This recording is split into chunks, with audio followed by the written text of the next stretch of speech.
আসসালামু আলাইকুম ওরহমতুল্লাহি ওবারাকাতুহ। ইন্নাল হামদালিল্লাহ ওয়াসসালাতু ওয়াসসালামু আলা রাসূলিল্লাহি তাআলা আম্মা বা'দ।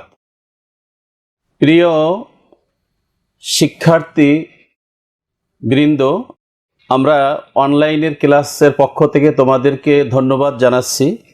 তোমরা সবাই কেমন আছো? আলহামদুলিল্লাহ, আল্লাহ আমাদেরকে যে অবস্থায় রেখেছে, আলহামদুলিল্লাহ ফি কুল্লি হাল। আমাদের সকল অবস্থায় মহান আল্লাহ তাআলার শুকরিয়া আদায় করতে হবে। আজকে আমি তোমাদের সামনে তোমাদের দশম শ্রেণীর যে আল কোরআনুল মাজিদ ও তাজবিদ যে বিষয়টি রয়েছে, এই বিষয়টির উপরে আমি তোমাদেরকে আলোকপাত করতে চাচ্ছি। তোমরা জানো যে কোরআন মাজিদ ও তাজবিদ বিষয়টি তোমাদের প্রথম দিনের পরীক্ষা নেওয়া হয়। তো সেই হিসাবে এই বিষয়টির প্রতি তোমাদের একটা ভীতি কাজ করে। তো আমি বলতে চাচ্ছি, কোরআন কোনো কঠিন বিষয় নয়। মহান আল্লাহ তাআলা ইরশাদ করেছেন, ওয়ালাকাদ ইয়াসসারনাল কুরআনা লিযিকরি ফাহাল মিন মুদ্দাকির। সূরাতুল কামারের ভিতরে আল্লাহ তাআলা 3 বার বলেছেন। সেই হিসাবে শিক্ষার্থী বন্ধুরা, তোমরা কোরআনের ব্যাপারে মনে করবে আল্লাহ যেখানে বলেছেন সহজ, সেখানে তোমাদের এই বিষয়ে ভীত হওয়ার কোনো কারণ নেই। নিশ্চয়ই এই বিষয়টি তোমরা খুব সহজভাবেই উপলব্ধি করতে পারবে। এজন্য তোমাদের যেটা দরকার সেটা হলো এই মনোযোগ দিয়ে আমাদের যে অনলাইনের যে ক্লাসটি রয়েছে, এই ক্লাসটি তোমরা মনোযোগ দিয়ে শুনবে এবং তোমরা যারা এই ক্লাস দেখছো, তোমরা খাতা কলম এবং তোমাদের যে পাঠ্য বই রয়েছে কোরআন মাজিদ ও তাজবিদ, এই বইটি নিয়ে তোমরা যদি আমার কথার সাথে মিলিয়ে নাও তাহলে তোমাদের জন্য সহজ হবে আলহামদুলিল্লাহ। তোমাদের এই কোরআন মাজিদ ও তাজবিদ বিষয়টি কিন্তু সৃজনশীল। এই সৃজনশীলের 2টা অংশ রয়েছে, তোমরা জানো। একটা হলো এমসিকিউ, যেটাকে আমরা বহু নির্বাচনী অভিক্ষা বলে থাকি, আর একটা হলো সৃজনশীল। বহু নির্বাচনী অভিক্ষা, এখানে 30 নম্বরের পরীক্ষা দিতে হয়। 30 নম্বরের জন্য 30 মিনিটই সময় দেওয়া হয়, এর বেশি কিন্তু সময় দেওয়া হয় না। এবং এই পরীক্ষাটি প্রথমেই নেওয়া হয়। আমরা পরীক্ষার হলে দেখেছি যে প্রথম দিনের পরীক্ষা, এজন্য ছাত্রছাত্রীরা একটু নার্ভাস ফিল করে। তোমাদেরকে আমি বলে রাখছি, নার্ভাস হওয়ার কিছুই নেই। তোমরা সাহস নিয়ে তোমরা সুন্দরভাবে বৃত্ত ভরাট করবে। 30 মিনিটের ভিতরেই তোমরা পরীক্ষার উত্তর দিতে পারবে। তবে একটা বিষয় তোমাদেরকে খেয়াল করতে হবে, এই 30-এর ভিতরে কিন্তু কমপক্ষে 10 তোমাদেরকে পেতে হবে। যেহেতু কম্পিউটারে এই বিষয়টা দেখবে, এটার উত্তরটা যাচাই করবে কম্পিউটার, সেজন্য তোমরা খুব ঠান্ডা মাথায় বৃত্ত ভরাট করবে, যাতে অন্তত কমপক্ষে 10টি আনসার যেন তোমাদের সঠিক হয়। প্রিয় শিক্ষার্থীবৃন্দ, তোমাদের যে বিষয়গুলো রয়েছে সেটা হলো আল কোরআনের পরিচয় রয়েছে। আমি তোমাদেরকে বিষয়গুলো তোমাদেরকে আমি দেখাচ্ছি, তোমরা একটু বোর্ডের দিকে আমার দিকে খেয়াল করো।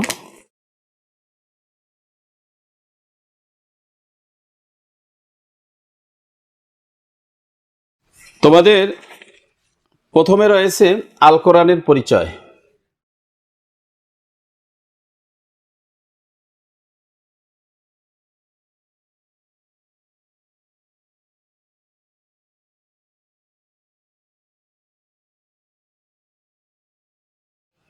দ্বিতীয় রয়েছে সূরা বাকারা।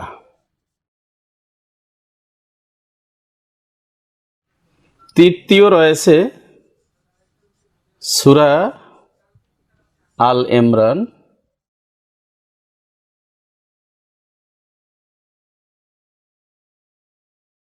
চতুর্থ রয়েছে নির্বাচিত বিষয়।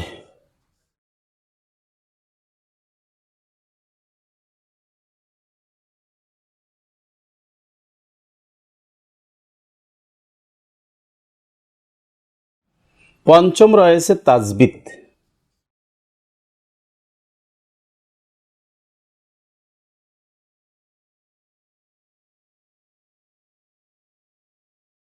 প্রিয় শিক্ষার্থীরা, তোমরা দেখতে পাচ্ছ যে আমি তোমাদেরকে এই 5টা বিষয়ের উপরে আমাকে কথা বলতে হবে। এই 5টা বিষয়কে আমাদের এমসিকিউর মাধ্যমে এবং সিকিউর মাধ্যমে আমাদেরকে পরীক্ষা দিতে হবে। তো এমসিকিউর যে নিয়মগুলো রয়েছে তোমরা জানো যে এমসিকিউর ভিতরে তোমাদের 30 নম্বরের ভিতরে 40% আসবে জ্ঞানমূলক, 30% হবে অনুধাবনমূলক, আর 20% হবে প্রয়োগমূলক, আর 10% হবে উচ্চতার দক্ষতামূলক। তো সেজন্য তোমাদের এই বিষয়গুলো তোমাদের খেয়াল রাখতে হবে। তো আল কোরআনের পরিচয় থেকে তোমাদেরকে যে বিষয়গুলো এমসিকিউ হিসাবে তোমাদেরকে মনে রাখতে হবে সেই বিষয়গুলো হলো, যেমন এমন প্রশ্ন হতে পারে, আমি তোমাদেরকে প্রশ্নগুলো কোট করছি।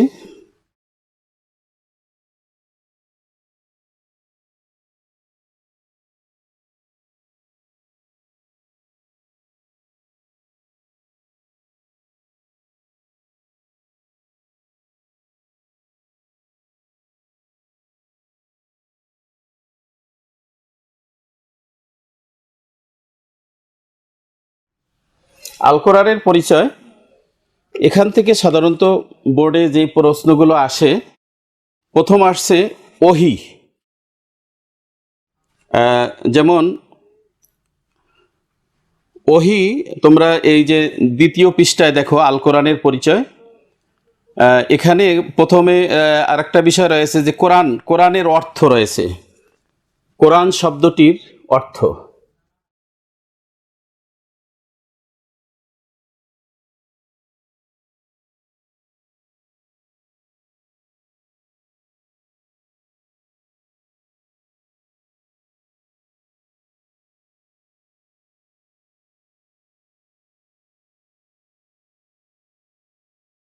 আমি তোমরা বোর্ডের দিকে লক্ষ্য করো যে আমি যে বাক্যটা লিখেছি কোরআন শব্দটির অর্থ কি, এরকম তোমাদের জ্ঞানমূলক প্রশ্ন হবে যে কোরআন শব্দটির অর্থ হলো পঠিত। অনেকগুলো উত্তর দেওয়া থাকবে, বিশেষ করে 4টা উত্তর দেওয়া থাকবে তোমাদের এমসিকিউর ভিতরে। তার ভিতরে তোমাদের এর সঠিক উত্তরটি হলো পঠিত। তেমনিভাবে ওহীর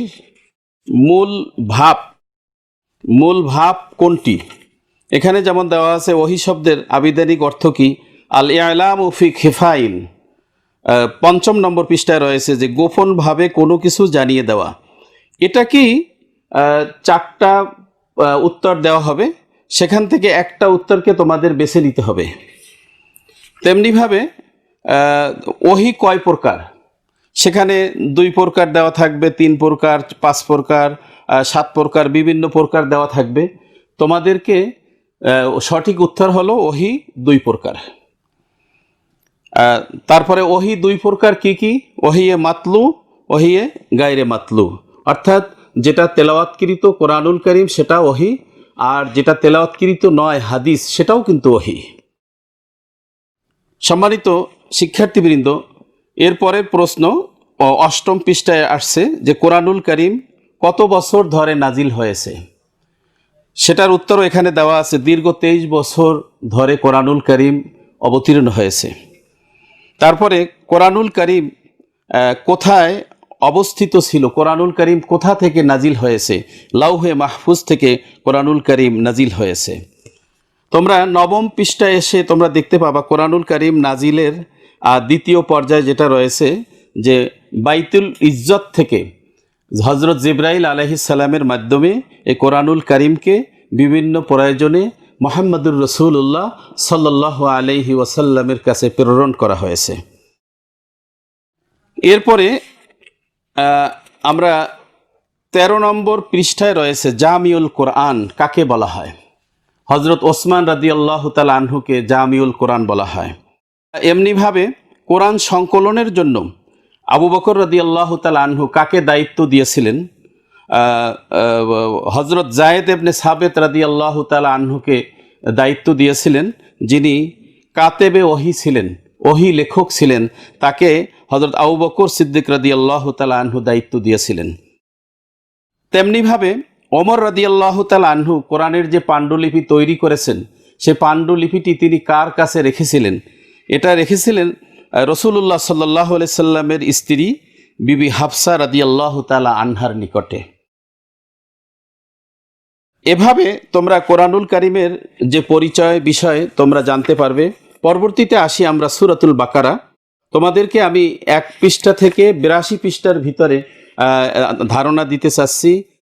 প্রথমত সূরাতুল বাকারা, বাকারা শব্দের অর্থ কি, এটা তোমাদের 14 নম্বর পৃষ্ঠায় তোমাদের রয়েছে। বাকারা শব্দের অর্থ হলো গাভী।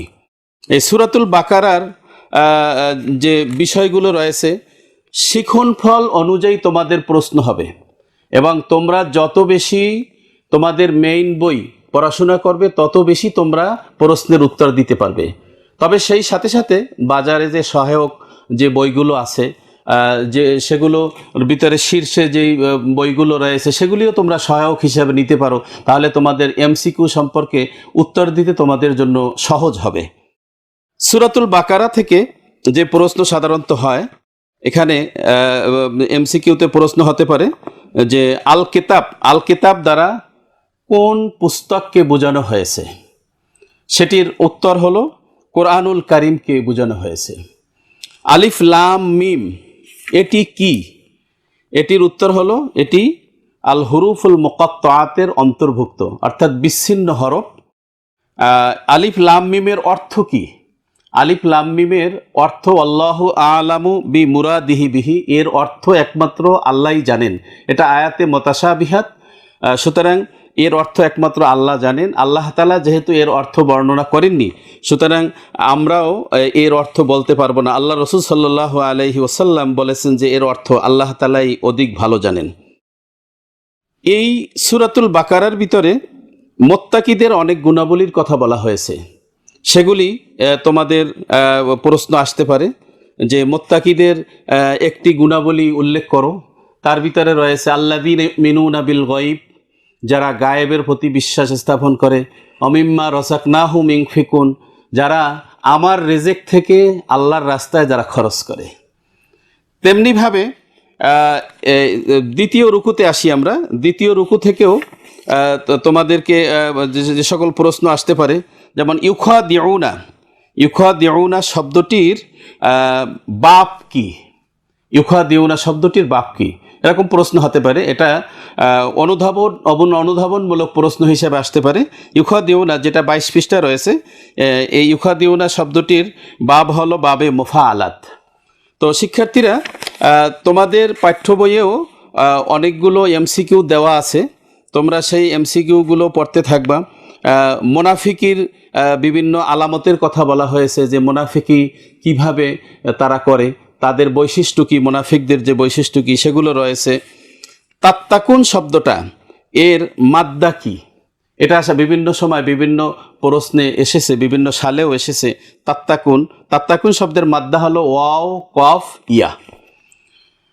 তেমনিভাবে ফালা তাজআলু লিল্লাহি আমদাদান, এখানে ফালা তাজআলু লিল্লাহি আমদাদান শব্দটি তারকিবে কি হয়েছে, এটা এমসিকিউর প্রয়োগমূলক প্রশ্ন হিসেবে আসতে পারে। এটা তারকিবে মাফুল হয়েছে, এটা তোমাদেরকে মনে রাখতে হবে। প্রিয় শিক্ষার্থীরা, তোমরা শিখন ফলের দিকে খেয়াল রাখবে। প্রত্যেকটা রুকুর শেষে কিন্তু শিখন ফল দেওয়া আছে সূরাতুল বাকারার শেষে, কারণ তোমাদের প্রশ্নগুলো করা হবে মেইন বই থেকে, এবং শিখন ফল অনুযায়ী কিন্তু তোমাদের প্রশ্নগুলো করা হবে। বিগত দিনের যে প্রশ্নগুলো আছে সেগুলি তোমরা মিলিয়ে দেখবা। একটা প্রশ্ন আছে যে খলিফা শব্দের অর্থ কি? খলিফা শব্দের অর্থ হলো প্রতিনিধি। এই প্রশ্নটা বিভিন্ন সালে এসেছে। তেমনিভাবে হযরত আদম এবং হাওয়া আলাইহিস সালামের ঘটনা কোন সূরার ভিতরে এসেছে? সূরাতুল বাকারার ভিতরে এসেছে, এবং অন্যান্য সূরাতেও এসেছে। যেহেতু তোমাদের পাঠ্য বইতে রয়েছে সূরাতুল বাকারা এবং আলে ইমরান, তোমাদের কথা বলতে হবে সে অনুযায়ী।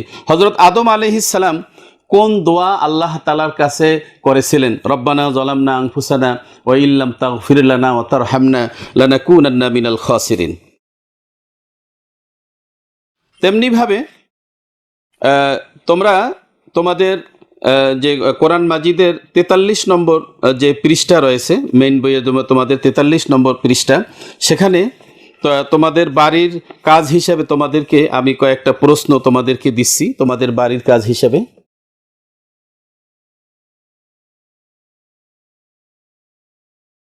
2022 সালে দাখিল পরীক্ষার্থীদের জন্য বের হয়েছে আল ফাতাহ দাখিল পরীক্ষা প্রস্তুতি সিরিজ। আল ফাতাহ দাখিল পরীক্ষা প্রস্তুতি সিরিজ কিনলে রয়েছে 100টি আকর্ষণীয় পুরস্কার। আরবি দ্বিতীয় পত্র সহ যে কোনো 6টি বইয়ের কুপন পাঠিয়ে দাও আমাদের কাছে। অংশগ্রহণ করলেই নিশ্চিত পুরস্কার। অফারে অংশগ্রহণের শেষ সময় 31 ডিসেম্বর 2020। 1 নম্বরে তোমাদের বাড়ির কাছে আলিফ লাম মিম কি?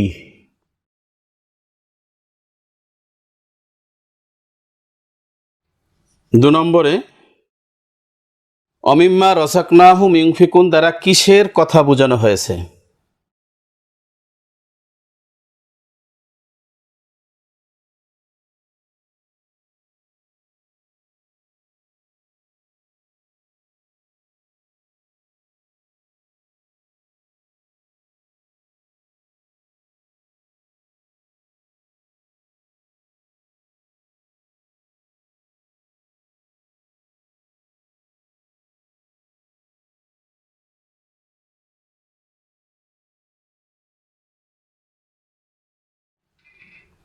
তিন নম্বরে ফাসাদাহুমুল্লাহু মারাদা, আয়াতাংশে মারাদান শব্দটি তারকিবে কি হয়েছে?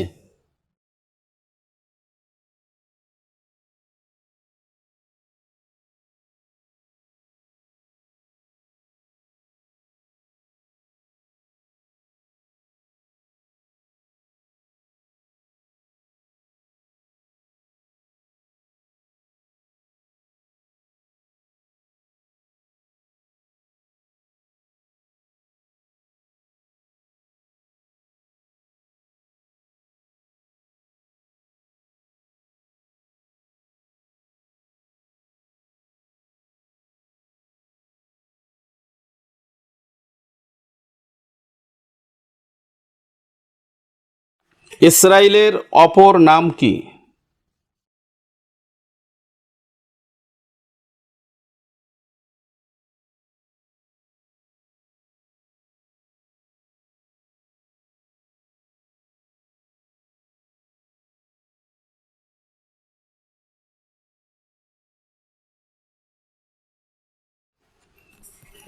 প্রিয় শিক্ষার্থীরা, তোমরা বোর্ডে আমার দিকে লক্ষ্য করো যে আমি তোমাদেরকে এমসিকিউর 4টা প্রশ্ন দিয়েছি। আলিফ লাম মিম কি?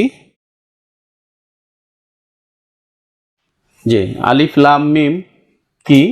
অমিম্মা রাযাকনাহুম ইউনফিকুন দ্বারা কিসের কথা বোঝানো হয়েছে? ফাযাদাহুমুল্লাহু মারাদা, আয়াতাংশে মারাদান শব্দটি তারকিবে কি হয়েছে? ইসরাইলের অপর নাম কি? এখানে এই 4টা প্রশ্নের ভিতরে আমাদের জ্ঞানমূলক, অনুধাবনমূলক এবং প্রয়োগমূলক আর উচ্চতার দক্ষতা, প্রায় সবগুলোরই উচ্চতার দক্ষতার প্রশ্ন এখানে নেই, তো প্রয়োগমূলক আসছে। 3টা বিষয় এখানে আসছে। আশা করি তোমরা বাড়িতে এই 4টা প্রশ্ন এমসিকিউ হিসাবে তোমরা প্র্যাকটিস করবে। এর পরবর্তী আমরা সিকিউ, যেটা অর্থাৎ সৃজনশীল যে প্রশ্ন, সেই সৃজনশীল প্রশ্ন তোমাদেরকে আমি অনুধাবন করাচ্ছি। এই সৃজনশীল প্রশ্নের ক্ষেত্রে তোমাদের জেনে রাখা দরকার যে সূরাতুল বাকারা থেকে তোমাদের যে প্রশ্নগুলো হয়, সূরাতুল বাকারা থেকে তোমাদেরকে লিখতে হবে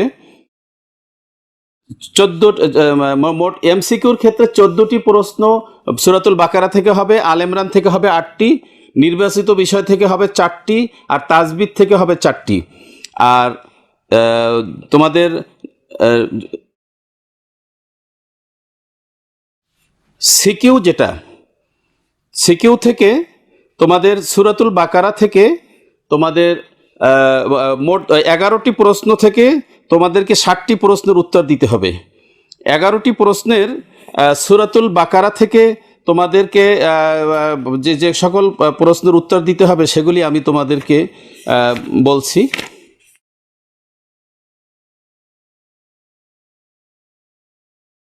তোমরা তোমাদের পাঠ্য বইয়ের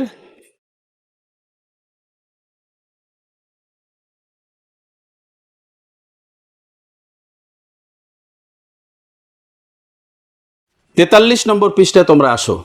পাঠ্য বইয়ের 43 নম্বর পৃষ্ঠা, এখানে দেখো যে তোমাদের একটি সিকিউ সৃজনশীল প্রশ্ন রয়েছে। রইসুল ইসলাম রসুলপুর ইসলামিয়া মাদ্রাসার 9ম শ্রেণীর ছাত্র।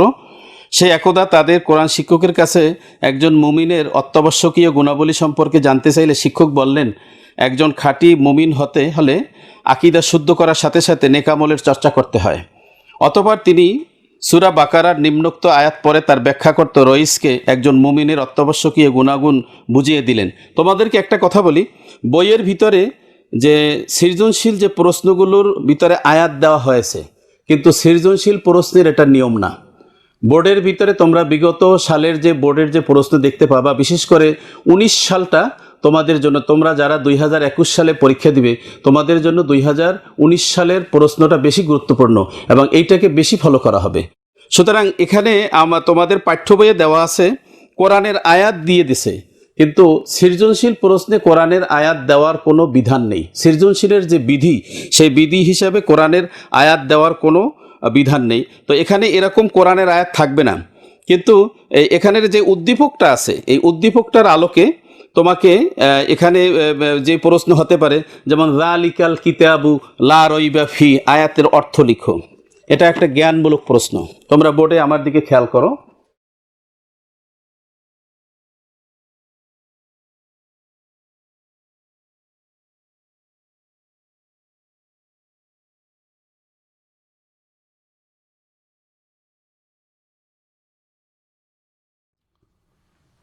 ক নম্বর জ্ঞানমূলক প্রশ্ন?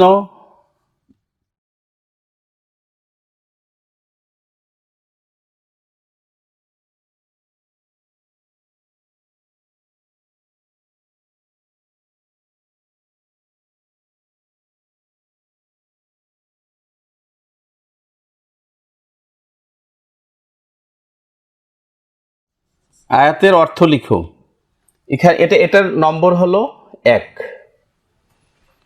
2 নম্বর প্রশ্ন এরকম হতে পারে, অমিম্মা রাযাকনাহুম ইউনফিকুন, আয়াতের মর্মার্থ বুঝিয়ে লিখো।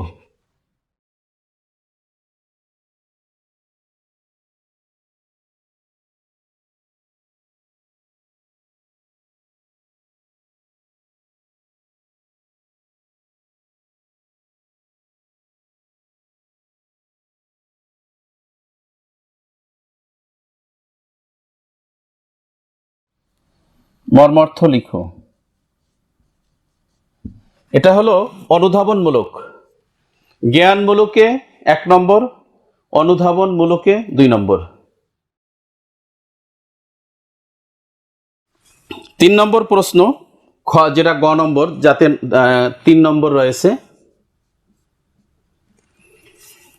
সেই প্রশ্নটা এখানে তোমাদের 45 নম্বর পৃষ্ঠায় রয়েছে যে একজন ব্যক্তিকে খাঁটি মোমেন হতে হলে আকীদা শুদ্ধ করার সাথে সাথে নেকামলের চর্চাও করতে হয়। শিক্ষকের এই মন্তব্যটির যথার্থ কোরআন থেকে প্রমাণ করো। একজন মুমিন, খাঁটি মোমেন হতে হলে আকীদা শুদ্ধ করার সাথে সাথে নেকামলের চর্চাও করতে হয়। অবশ্যই নেকামল করতে হবে, অবশ্যই নেকামল করতে হবে। আকীদার সাথে সাথে তোমাকে কাজের মাধ্যমে প্রমাণ করিয়ে দিতে হবে। যেমন সালাতের কথা আমরা বিশ্বাস করলাম, কিন্তু সালাত যদি কেউ না পড়ে তাহলে হবে না। সিয়াম একজন বিশ্বাস করলো, কিন্তু সিয়াম যদি সে নিজে না রাখে তাহলে কিন্তু হবে না। সুতরাং আকীদার সাথে সাথে নেকামলের চর্চাও নিজেকে করতে হবে, এটার প্রমাণ করতে হবে। এটা হলো 3 নম্বর। তেমনিভাবে ঘ নম্বর, ঘ যেটা জ্ঞানমূলক প্রশ্ন, সেখানে সেটার নম্বর রয়েছে 4। গ নম্বরে 3 আর ঘ নম্বরে 4। এখানে তোমাদের যে প্রশ্ন আছে, একজন খাঁটি মুমিনের গুণাবলী সম্পর্কে শিক্ষকের বক্তব্যকে তুমি কি সমর্থন করো? তোমার নিজের পক্ষ থেকে যুক্তি দেখাও। হ্যাঁ, তোমাদেরকে মনে রাখতে হবে গ এবং ঘ এই দুটো প্রশ্ন কিন্তু উদ্দীপক নির্ভর। উদ্দীপকটা পড়লে এর উত্তর দেওয়া যাবে, উদ্দীপক না পড়ে কিন্তু এর উত্তর দেওয়া যাবে না। সুতরাং শিক্ষার্থীরা, তোমাদেরকে মেইন বই বেশি বেশি ফলো করতে হবে। সেই সাথে সাথে বাজারে বহুল প্রচলিত যে সহায়ক বইগুলো আছে সেগুলি তোমরা এই দেখতে পারো, তাহলে তোমাদের অনেক ফায়দা হবে। তেমনিভাবে পরের যে রুকু রয়েছে সেই রুকু নিয়ে আমরা একটু আলোচনা করি। 81 নম্বর পৃষ্ঠায় একটা প্রশ্ন আছে, তোমরা এখানে যদি খেয়াল করো দেখতে পাবা যে করমপুর মাদ্রাসা 9ম শ্রেণীতে তাদের ক্লাস টিচার বললেন, তোমরা বেয়াদবি করবে না, কেননা উহার পরিণাম বড়ই ভয়াবহ। বনী ইসরায়েলকে বলা হয়েছিল তোমরা হেত্তাতুন বলে শহরে প্রবেশ করো, কিন্তু তারা তৎপরিবর্তে হেনতাতুন বলল, ফলে তারা গজবে নিপতিত হলো। তাই এটা এমসিকিউর ভিতরেও আসে, আবার সিকিউ হিসেবেও কিন্তু এটা আসতে পারে। যেমন সিকিউ হিসেবে আসতে পারে, উজিরপুর গ্রামের অধিবাসী মহসিন তার চাচাতো ভাইয়ের বিয়ে অনুষ্ঠানে প্রচুর খাবার খেয়ে পেটের পীড়া আক্রান্ত হয়। সব শুনে ডাক্তার তাকে খাবার বড়ি ও স্যালাইন দিল, কিন্তু মহসিন ডাক্তারের পরামর্শ মোতাবেক ঔষধ না খেয়ে নিজের ইচ্ছামতো অন্য ঔষধ খাওয়ায় আরও মারাত্মক সমস্যায় পতিত হয়। মহসিনের বাবা ঘটনা জানতে পারে মুস্কি হাসলেন এবং তেলাওয়াত করলেন, কিন্তু তেলাওয়াতের যে আয়াতটি রয়েছে এই আয়াত কিন্তু তোমাদের বর্তমান যে ধাঁচ অনুযায়ী সৃজনশীলের প্রশ্ন করা হয় এই প্রশ্নের ভিতরে কিন্তু এরকম আয়াত দেওয়া থাকবে না। তোমরা এটা কিন্তু ভালো করে মনে রাখো। এবং তোমাদেরকে আমি একজন দীর্ঘদিন এই শিক্ষকতার পেশায় যেহেতু জড়িত আছি, সেই হিসেবে বলতেছি তোমাদের এই মেইন বইটা বেশি ফলো করতে হবে। তোমাদের প্রশ্নগুলি করাই হবে এই মেইন বই অনুযায়ী। সুতরাং তোমাদের বাড়ির কাজ হিসাবে তোমাদেরকে আমি দিচ্ছি 82 নম্বর পৃষ্ঠায় যে 1 নম্বর যে সৃজনশীল প্রশ্নটা রয়েছে এটা তোমরা বাড়ির কাজ হিসাবে করে আনবে। আমি এটা তোমাদেরকে বোর্ডের ভিতরে তোমাদেরকে দেখিয়ে দিচ্ছি।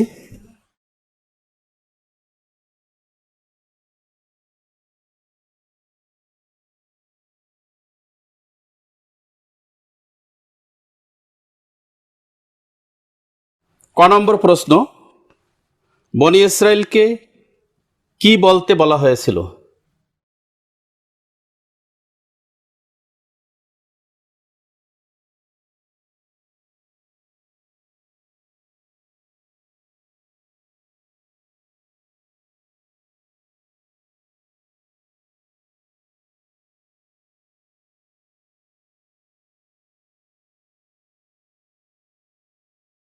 এক কথায় উত্তর এখানে 1 নম্বর, এটা হলো জ্ঞানমূলক।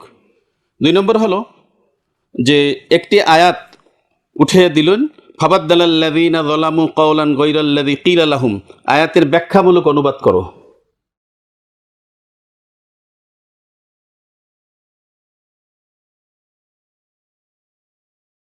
এতে রয়েছে 2 নম্বর। আর গ নম্বর হলো এখানে যে ঘটনাটি বলা হয়েছে মহসিনের বাবা উক্ত ঘটনা এবং আয়াতের মাঝে কি মিল খুঁজে পেয়েছেন। অর্থাৎ তার ছেলেকে ডাক্তার ঔষধ দিয়েছে, সে ওই ঔষধ না খেয়ে সে অন্য ঔষধ খেয়েছে, তাহলে সেটা তো অ্যাকশনের বদলে রিয়াকশনই হওয়ার কথা। সুতরাং কোরআনের আয়াতে এক ধরনের আমলের কথা আমাদেরকে বলা হয়েছে আর আমরা আমল করতেছি অন্যরকম, তাহলে সেটা হবে না। কোরআনের আয়াত অনুযায়ী আমাদেরকে আমল করতে হবে, কোরআনে যেভাবে আমাদেরকে আমলের কথা বলা হয়েছে সেভাবে করতে হবে। তো এখানে যে তোমাদের যে প্রশ্নটি রয়েছে তোমরা দেখো, বাড়ির কাজ হিসেবে তোমাদেরকে এই প্রশ্নটি আমি দিচ্ছি যে মহসিনের বাবা উক্ত ঘটনা ও আয়াতের মাঝে কি মিল খুঁজে পেয়েছে।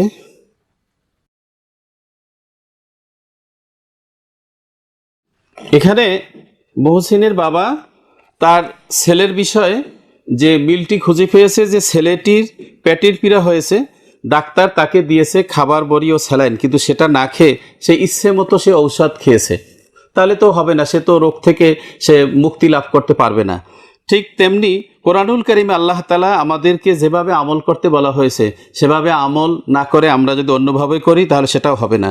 সর্বশেষ তোমাদেরকে গ নম্বর যেটা রয়েছে 82 নম্বর পৃষ্ঠায়, বেয়াদবির কারণে মহসিন মারাত্মক সমস্যায় পতিত হয়েছে, কথাটির যথার্থতা যাচাই করো। হ্যাঁ, বেয়াদবি করলে তার পরিণাম ভালো হয় না। সুতরাং শিক্ষার্থী ভাইরা, তোমাদেরকে এই স্বল্প পরিসরে যা কিছুই বলা হলো তোমরা এ বিষয়ে ভালোভাবে অনুধাবন করো। সর্বশেষে এসে আমি যে কথাটি তোমাদেরকে বলতে চাচ্ছি পরিশেষে, সেটা হলো যে আমরা অবশ্যই গেইন হতে পারবো। 3টা জিনিস আমাদেরকে মনে রাখতে হবে। প্রথমত হলো সেলফ কনফিডেন্স, আমাদের ব্যক্তিগত আত্মবিশ্বাস সেটা আমাদেরকে বাড়াতে হবে যে আমরা পারবোই ইনশাল্লাহ, যে পরিস্থিতিতেই থাকি আমরা। দ্বিতীয়ত হলো হার্ড ওয়ার্ক, কঠিন পরিশ্রম আমাদেরকে করতে হবে। তৃতীয় হলো প্রে টু অলমাইটি আল্লাহ, মহান আল্লাহ তাআলার কাছে আমাদেরকে সারাক্ষণ দোয়া করতে হবে। এই কোরআন তো আমাদেরকে এ কথাই শিক্ষা দিচ্ছেন যে আমাদের যে কোনো বিপদ আপদে আমরা মহান আল্লাহর কাছে দোয়া করব, তাহলেই আমরা জয়ী হতে পারবো এবং আমাদের পড়াশোনার পরিবেশ ফিরে আসবে, আমরা ভালো মানুষ হতে পারবো। আল্লাহ আমাদেরকে এই ক্লাস অনুযায়ী আমল করার তৌফিক দিন এবং পরবর্তী ক্লাসে তোমরা অংশগ্রহণ করবে। তোমাদের সুস্বাস্থ্য কামনা করে এখানেই আমার ক্লাস শেষ করছি। আসসালামু আলাইকুম ওয়া রাহমাতুল্লাহি ওয়া বারাকাতুহু।